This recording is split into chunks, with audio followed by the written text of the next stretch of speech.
päivää, Nieminen. Päivä. Hevospelillä se Nieminen vielä. Joo. Hevosella pakani. Kas kun ette ole hankkinut traktoria. Tiedä, kannattaako tämän kokoisessa talossa traktoria pitää.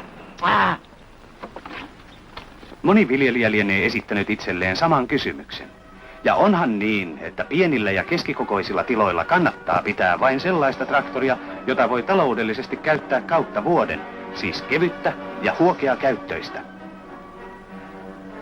Valmetraktorissa riittää voimaa raskaimpiinkin kausitöihin, mutta samalla se pienen polttoaineen kulutuksensa ansiosta kevyissä töissä on todellinen isännän oikea käsi, jokapäiväinen apulainen, jossa rahat eivät seiso turhaan.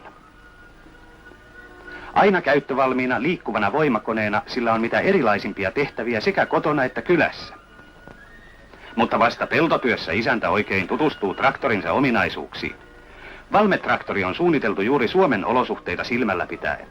Pienet, ojien halkomat pellot, epätasainen maasto ja pehmeä maaperä tarvitsevat juuri tällaista traktoria, joka on kevyt, ketterä ja hyvin tasapainoitettu.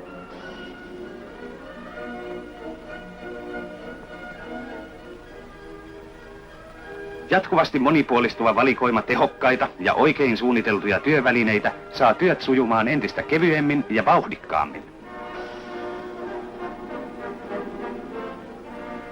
Niittokonetta ei esimerkiksi tarvitse irroittaa, vaikka traktori vetää peräkärryä.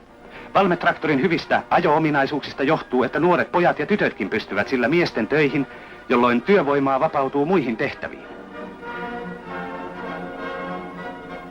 Näin mukavasti ratkeaa ennen niin hankala laidunlypsykysymyskin Valmetraktorin avulla. Puintityössä vaaditaan traktorilta tasaista, sitkeää työskentelyä. Herkkä säätäjä huolehtii siitä, että käynti pysyy tasaisena. Jotta traktori pystyisi vuodesta toiseen palvelemaan isäntäänsä yhtä uskollisesti, se tarvitsee säännöllistä, asiantuntevaa huoltoa. Kotimainen traktori on huollon suhteen aina hyvässä asemassa. Tuhannet Valmetraktorin omistajat maassamme osaavat antaa arvoa sille, että heillä on hyvä ja hyvin huollettu traktori, johon voi aina luottaa. Nykyaikaisesti järjestetty tuotanto tarjoaa yhä useammille maanviljelijöille tilaisuuden saada sellaisen kotimaisen Valmet-traktorin.